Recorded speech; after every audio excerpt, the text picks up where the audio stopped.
The pride and joy of Hurricane, Utah. W. Paul Reeve is Associate Professor of History at the University of Utah, where he teaches courses on Utah history, Mormon history, and the history of the American West. He's also the Director of Graduate Studies in the History Department there at the U. An accomplished scholar and teacher, he's the winner of multiple teaching and research awards. He's the author or editor of several books, including Making Space on the Western Frontier, Mormons, Miners, and Southern Paiutes, which won the Best First Book Award from the Mormon History Association. Between Pulpit and Pew, The Supernatural World in Mormon History and Folklore, Mormonism, a Historical Encyclopedia, and earlier this year, as you can see, Religion of a Different Color, Race and the Mormon Struggle for Whiteness. So tonight's lecture is going to be based on some of the material from his most recent book, which has been praised by one of the leading scholars of race in American history as a breakthrough in Mormon history, religious history, and the history of the West, as well as in the study of race relations. I'll add to that my own back cover endorsement of the book. With prodigious research and a keen eye for detail, context, and irony, Paul Reeve masterfully guides us through the fickleness and combustibility of 19th century American racial discourse, with Mormons as his unlikely subjects. Religion of a Different Color provides a powerful new lens that helps us better understand how and why race remains such a troubled legacy for both America and the American religion. So this is an important book. Hopefully you've got a flyer, or there's one out there to get a discount for it, so you can get it for up to 40% off. So go order it now, or if you have Wi-Fi, you can order while he's talking, even. And I really believe, actually, quite sincerely, I think this book establishes Professor Reeve as really the finest scholar of Mormonism and race since our very own Armin Moss is a member of our Mormon Studies Council here at CGU. So I'm very pleased that we can host Paul here at Claremont Graduate University with his lecture titled Red, White, and Mormon, Race in the Making of a Mormon-Indian Body. Please join me in welcoming Paul Reeve.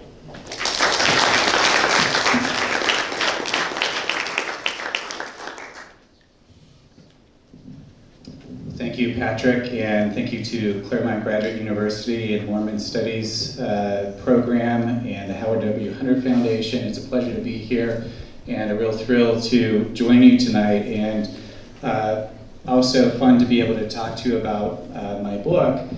I've grown accustomed over the last 7 years as I've done research when I tell people the subtitle for the book of getting blank stares and lots of confused looks, Race and the Mormon Struggle for Whiteness. Mormons are just white. Why would they need to struggle? So hopefully we come away tonight with some sense of at least some evidence that supports that notion that there was in fact a struggle for whiteness. And I'll introduce you to what I hope to accomplish here by just talking you through this political cartoon which I chose as the cover image for the book. This is Life magazine, April 28th, 1904. And it's simply titled, Mormon Elderberry Out with His 6-year-olds Who Take After Their Mothers.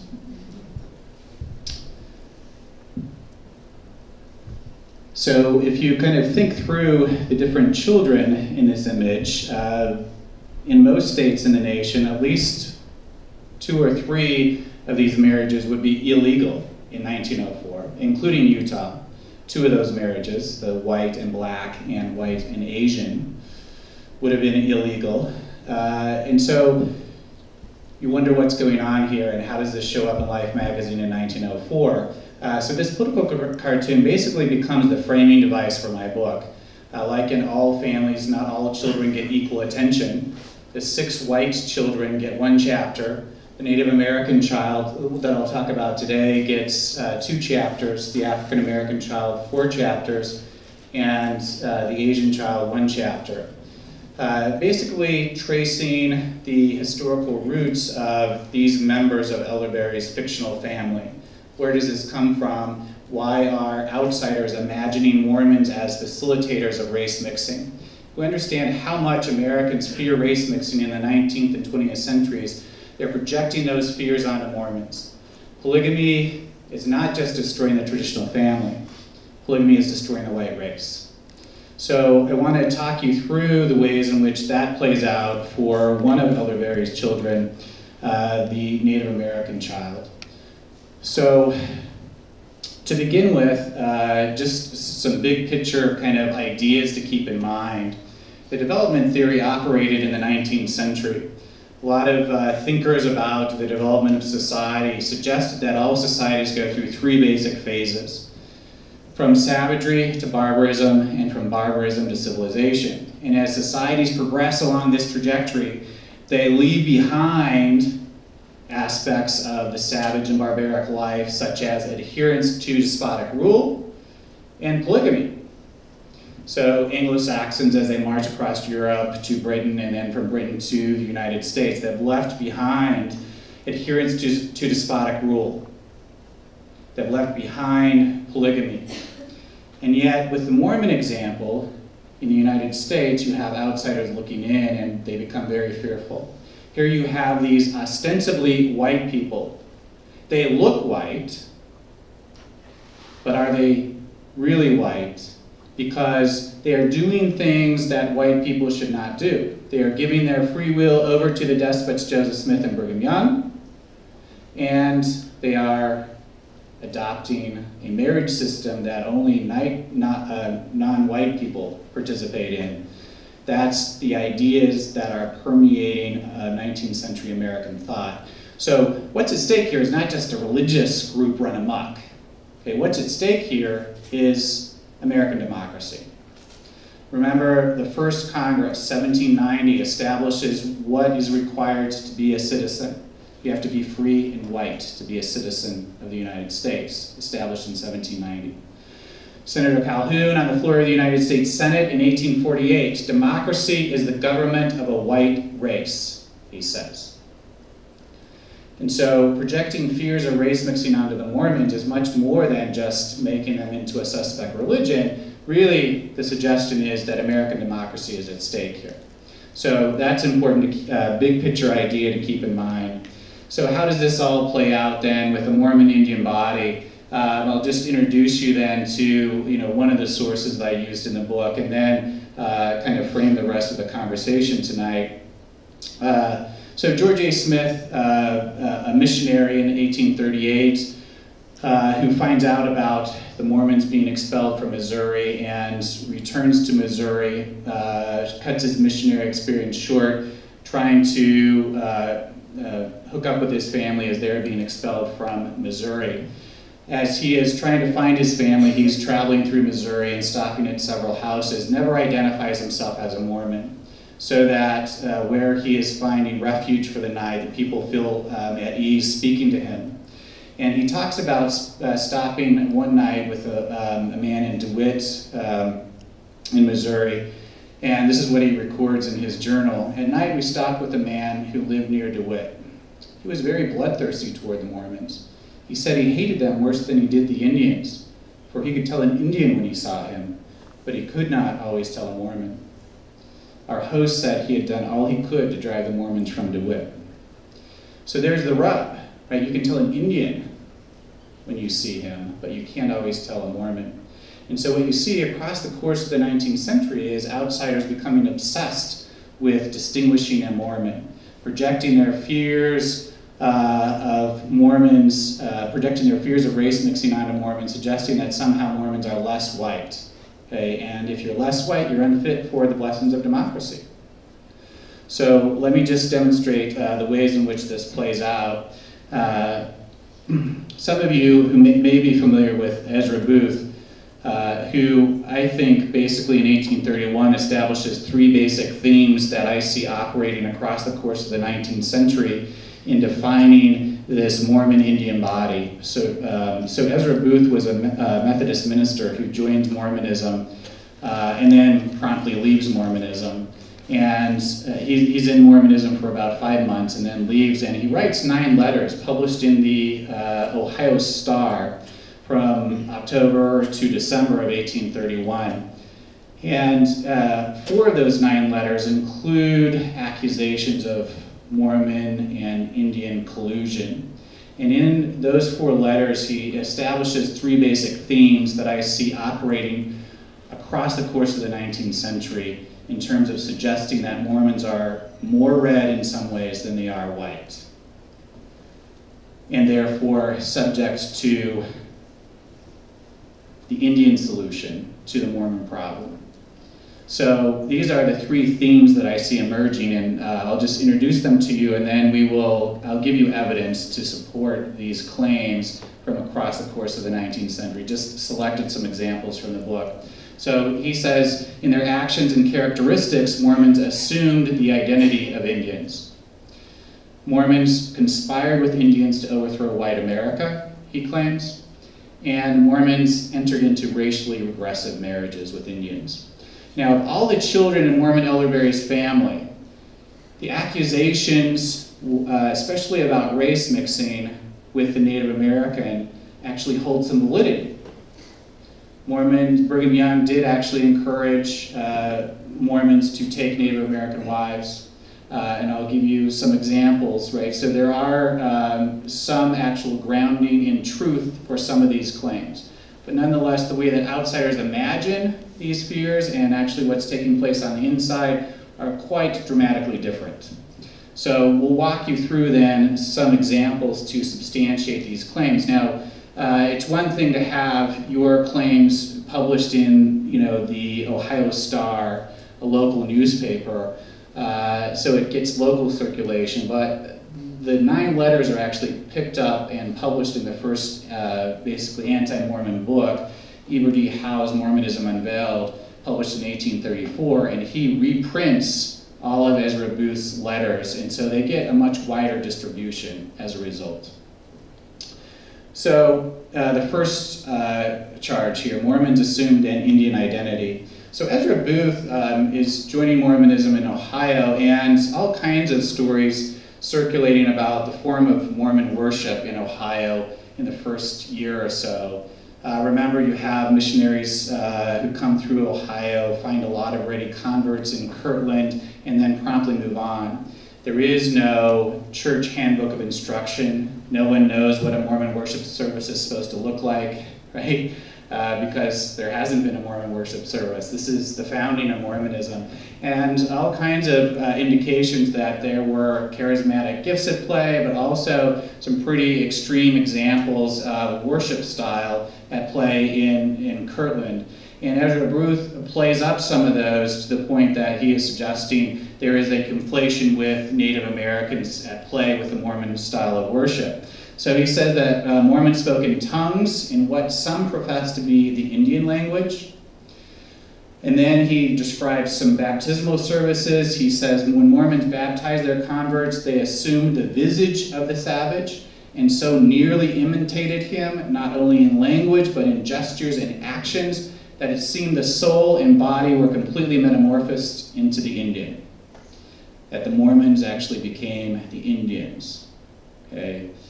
And he says that this was a part of their preparation for spreading the gospel to the Indians, and they are sort of playing Indian in a variety of ways. Among the Mormons, this was understood as a sign of the work of the Lord, he says, but to Booth, he called it the work of the devil. So that's his initial accusation, and then we see it playing out in a variety of ways across the course of the 19th century. No evidence that the people who sort of perpetuate this theme actually read Booth, but nonetheless, a lot of the claims made about Mormons and Indians really fit into the 3 categories Booth establishes in 1831. So you have William Smith in 1850.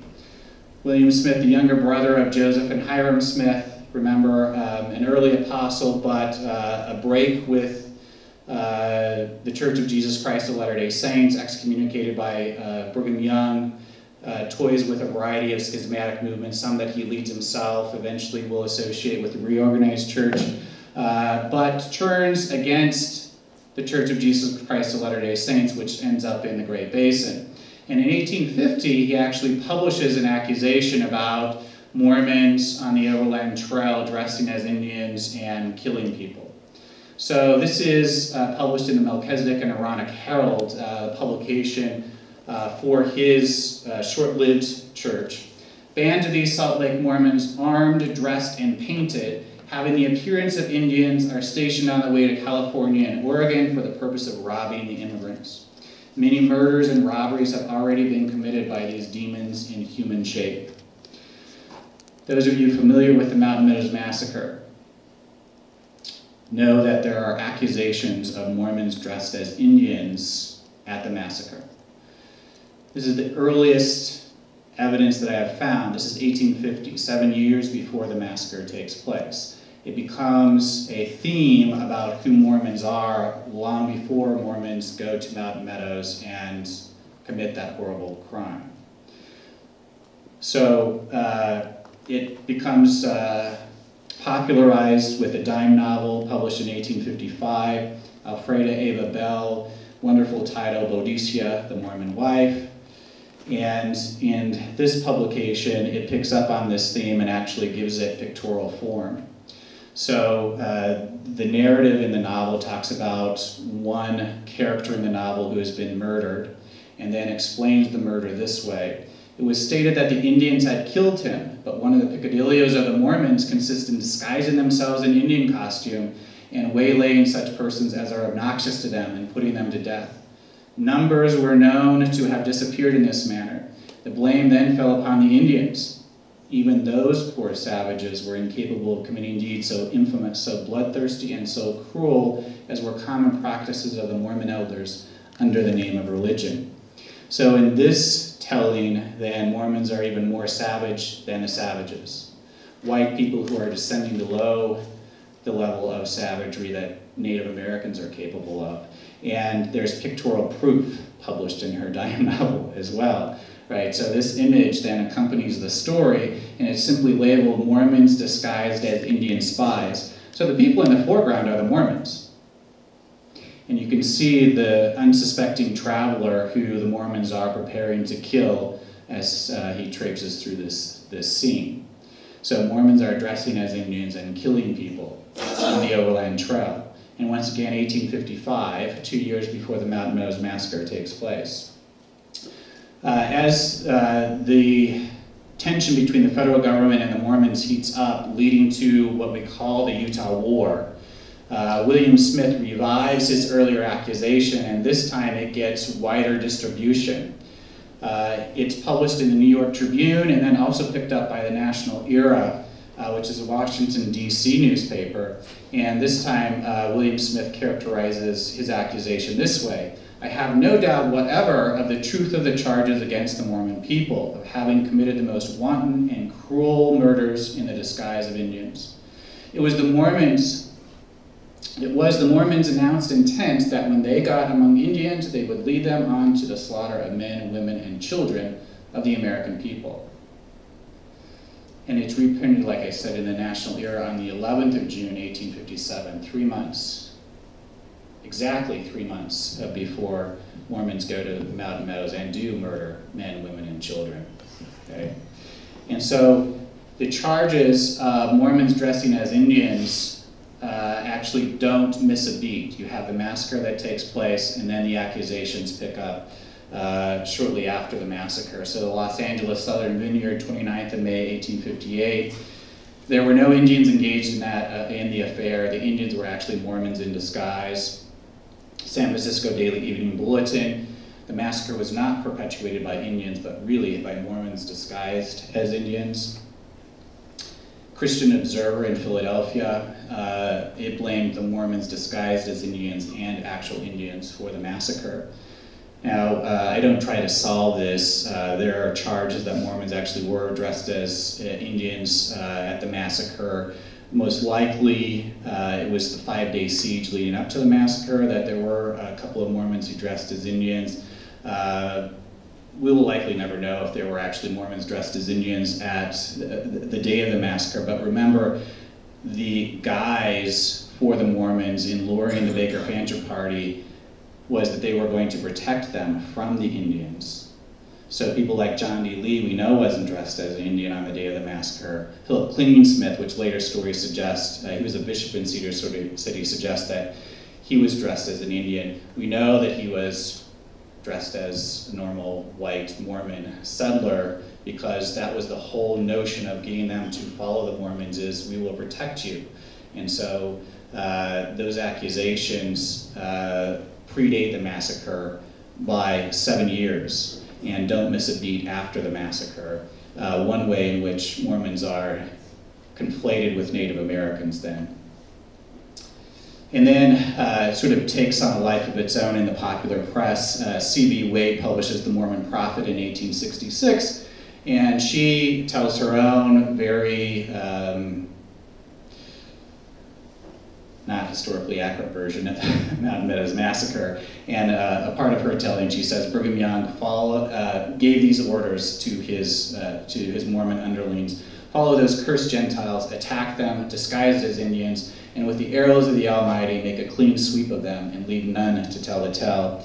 And then even a much wider audience, Mark Twain in Roughing It in 1872, borrows heavily from Wade's book in his version or recounting of the massacre, and also described a large party of Mormons painted and tricked out as Indians who overtook the train of immigrant wagons some 300 miles south of Salt Lake City and made an attack. So it continues throughout the 19th century as one popular way in which outsiders are suggesting Mormons became Indians or more savage than the savages themselves. So Booth's second theme, Mormons conspired with Indians. There is no time in which Mormons are driven out or experience considerable tension between themselves and broader society in which this accusation isn't present and predates their being driven out. So Jackson County, Missouri, Clay County, Missouri, being expelled from Missouri altogether, the expulsion from Nauvoo, the Utah War, all experience accusations that Mormons are conspiring with Indians against true white Americans. So there's this guilt by association. They are associated with Indians. They have thousands of Indians that are beck and call, waiting for the signal from their Mormon overlord to come and wipe out true white America. Okay, and I'll just give you some evidence to substantiate that. So once again, going back to Booth in 1831, if the minds of the Indians became inflamed with the enthusiastic spirit which Mormonism inspires, it may very well prompt them to shed blood in order to expel white inhabitants or reduce them to a state of servitude, and thereby regain the possession of the lands occupied by their forefathers. So the Mormons are going to help the Indians regain their lands, right? They're going to expel white America and help Native Americans reclaim their lost lands. Now, obviously, Mormons have a vision of who Native Americans are that runs counter to the rest of the country. They have a book of scripture, the Book of Mormon. They tell the Native Americans this is the history of their peoples. At the same time that the United States is removing, through the Indian Removal Act, Native Americans from the east across to Indian territory. So Mormons do have a vision of who Native Americans are that runs counter to what is taking place in broader America. But the accusations here are suggesting that Mormons are somehow in control of Native Americans. Native Americans have no agency of their own. They are just dupes of the Mormon priesthood who are waiting at the ready to conspire against true white Americans. And that's the accusation that continues to be perpetuated. One of the letters that arrives at Governor Boggs' office before he issues his extermination order: our country is in a complete ferment, and our families are rendered daily unhappy in consequence of the reports which are constantly coming in concerning the hostile intentions of the Mormons and their allies, as it is currently reported and believed that they have ingratiated themselves with the Indians, and indeed they say so, to assist them in their diabolical career. Potawatomi Indians visit Joseph Smith in Nauvoo in 1843, and Joseph Smith gives a sermon, a letter to them talking about being peaceful. He sort of learned from the accusations that emerged from Missouri. And yet the Indian agent over the Potawatomi, Henry King, writes a letter to Governor John Chambers of Iowa Territory following the Potawatomi visiting the Mormons in Nauvoo, and says a grand conspiracy is afoot between the Mormons and Indians to destroy all white settlements on the frontier. So once again, Mormons and Indians conspiring against true white Americans. And then you see it picked up in pictorial form, especially around the Utah War.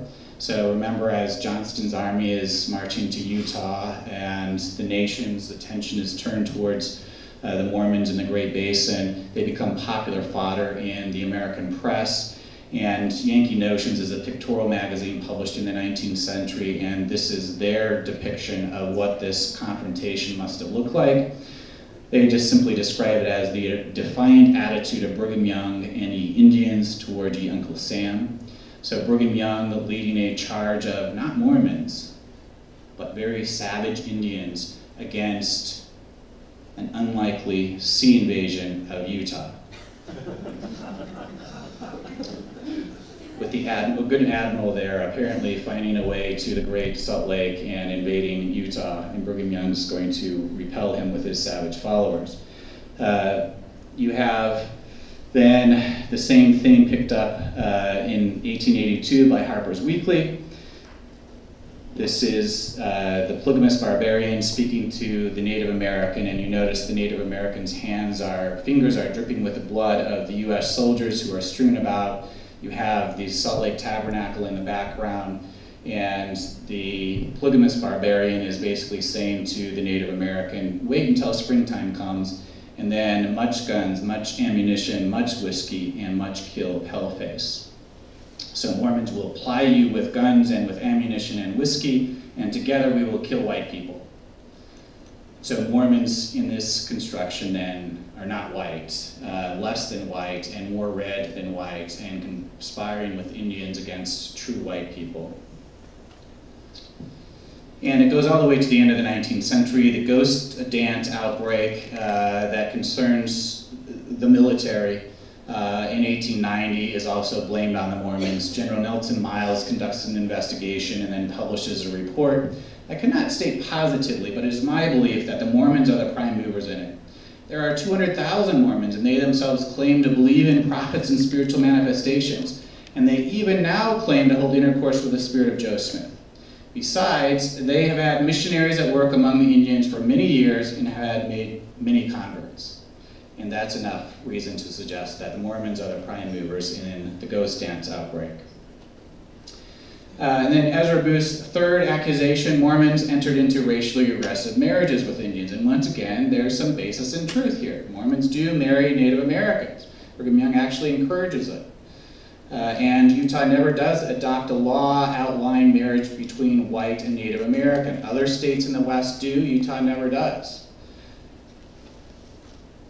Ezra Booth says in 1831 that Joseph Smith made it known by revelation that it will be pleasing to the Lord should they, meaning the Mormons, form a matrimonial alliance with the natives, suggesting that as early as 1831, Smith had encouraged Mormons to marry Native Americans. Now, it's really difficult to verify the validity of this. You have W.W. Phelps in 1860 suggesting that Smith did receive a revelation in 1831, and this would be his earliest encouragement of taking plural wives, that William W. Phelps in the 1860s, when you have charges from the reorganized church suggesting that Joseph Smith didn't begin polygamy, that Brigham Young began polygamy, William Phelps pushing back by saying, no, Joseph Smith gave a revelation in 1831 that would coincide with what Ezra Booth is claiming here, suggesting that Mormons take Native American wives, and when asked how is that going to be possible, Joseph Smith reportedly replies, according to Phelps, that in plurality. Okay? So we have to read Phelps' later recollection as substantiating really the claim that Joseph Smith begins polygamy, not Brigham Young. But nonetheless, you have Ezra Booth in 1831 who is suggesting that Smith is teaching to take Native American wives. We know that Brigham Young, in fact, instructs his followers to take Native American wives 4 days after arriving in the Salt Lake Valley. Young envisioned a future in which Mormons, quote, would yet take their squaws, wash and dress them up, teach them our language, and learn them to labor, and learn them the gospel of their forefathers. He encouraged Mormons to raise up children by them and teach the children. As Young saw, not many generations hence they will become a white and delightsome people, and in no other way will it be done. So take Native American wives, and this is one way of bringing them towards whiteness, a racial uplift. Intermarrying with Native Americans will raise them to this white and delightsome people, as the Book of Mormon talks about. So you do have Mormons who do take Native American wives, Jacob Hamlin, Ira Hatch, other Mormons who are intermarrying with Native Americans, and it is in fact encouraged. And yet the way that outsiders imagine it is very different from the way that it took place from within. So Austin Ward, in his book, The Husband in Utah, published in 1857, says Mormons were coarse and rude in manner, impudent. So he's talking about rural Mormons here. He's describing rural Mormons. Coarse and rude in manner, impudent, staring, and curious, miserably dressed in a costume halfway between that of the Indian and white man. You are surprised at the unmistakable marks of Indian descent that many of the younger ones exhibit.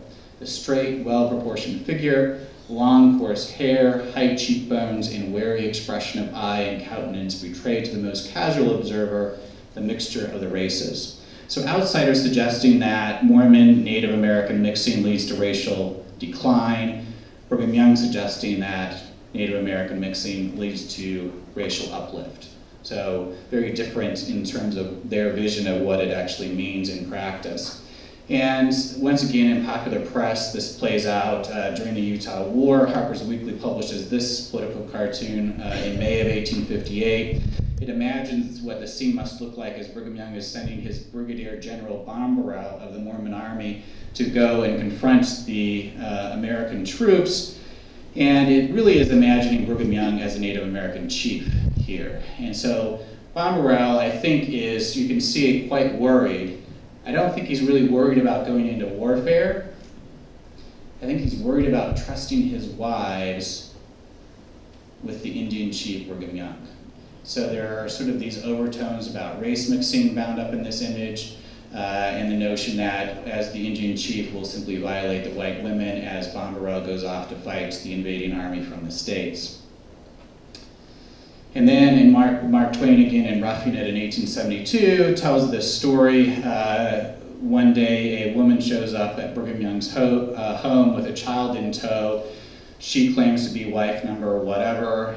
Brigham Young doesn't recognize her, but assumes that he must be married to her, but he's got so many wives he can't keep track of them. And she says to Brigham Young, "And this is your child?" And Brigham Young says, "Well, he looks like me." So he brings the child into his nursery, and the wife departs, and then he brings other people in to clean the child up.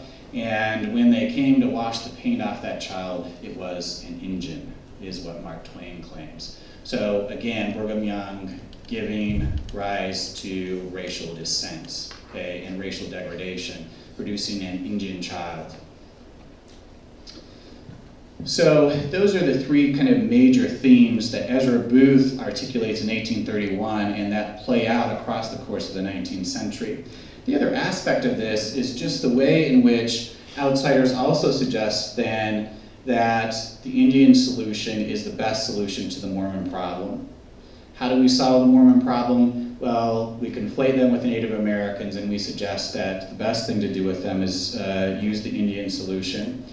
They adopt and appropriate the language of Indian hating as they approach Mormons. Indian hating and the Indian solution are applied to the Mormons. So I don't know if any of you are familiar with the term nits make lice. The whole idea is you sometimes need to kill children because they will grow to be adults of the despised race, or nits will grow into lice.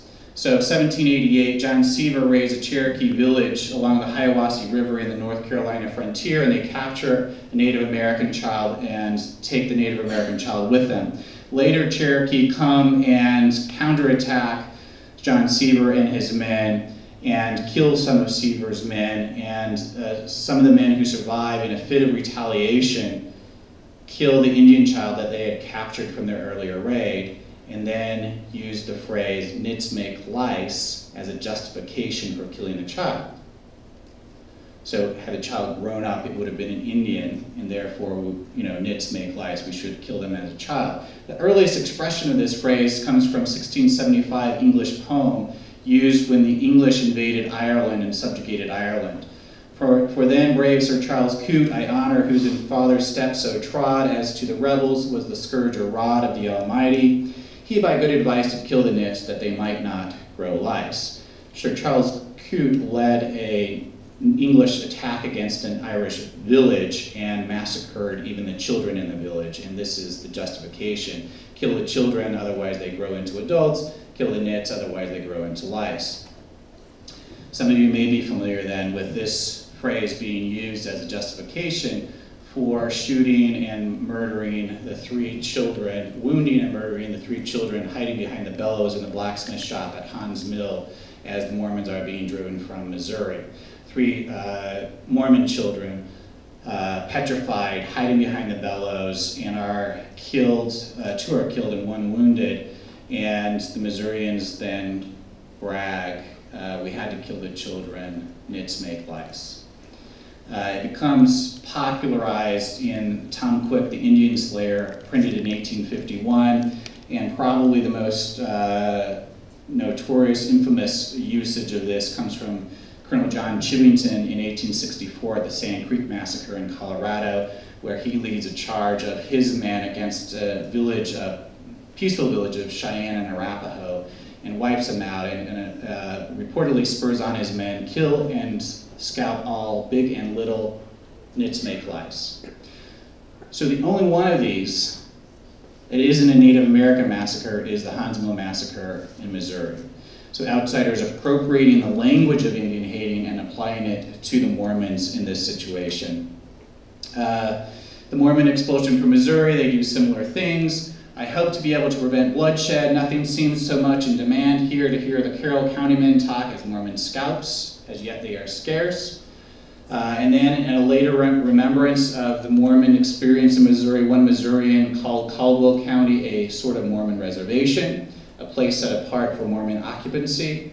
And in February of 1845, William Richards, a resident of Hancock County in Illinois, after Joseph Smith has been murdered, actually explicitly adopts the reservation system as the solution to the Mormon problem. He proposes a land reserve to be set apart by Congress for the Mormon people exclusively, a place where they would be safe from intrusion and molestation.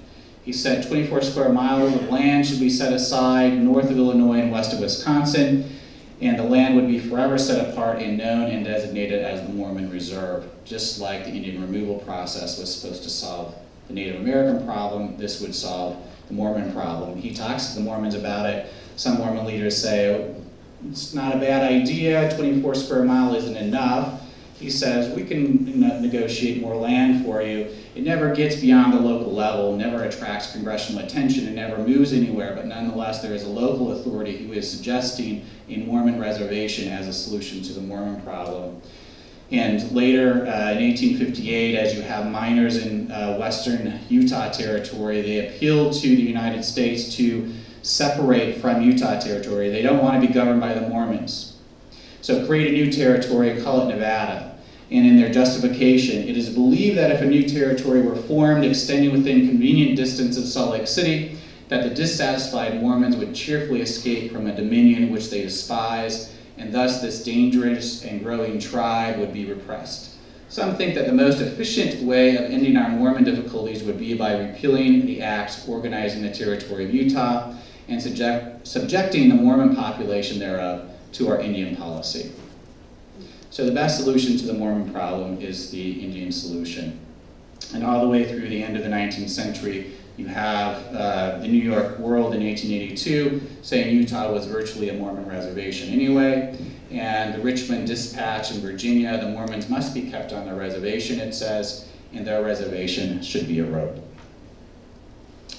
So I'll just end then with this quote from Brigham Young, and we can have some discussion, question and answers. Brigham Young actually perceives in a speech he gives in 1855 what's taking place, sort of the double bind that Mormons find themselves in. He articulates it this way: Missourians had accused the Mormons of the intention to tamper with the Indians, and so remove them from that state and their relative proximity to the Indians. Then, 10 years later, Young said, it was found equally necessary to drive us from Nauvoo into the very midst of the Indians as unworthy of any other society. And this is sort of how I summarized this section in the book. It was an ironic contradiction for the Mormons, one in which they recognized their own marginalization alongside Native Americans, people whom they were supposed to simultaneously stay away from for fear of conspiracy and live among for lack of whiteness. Thank you.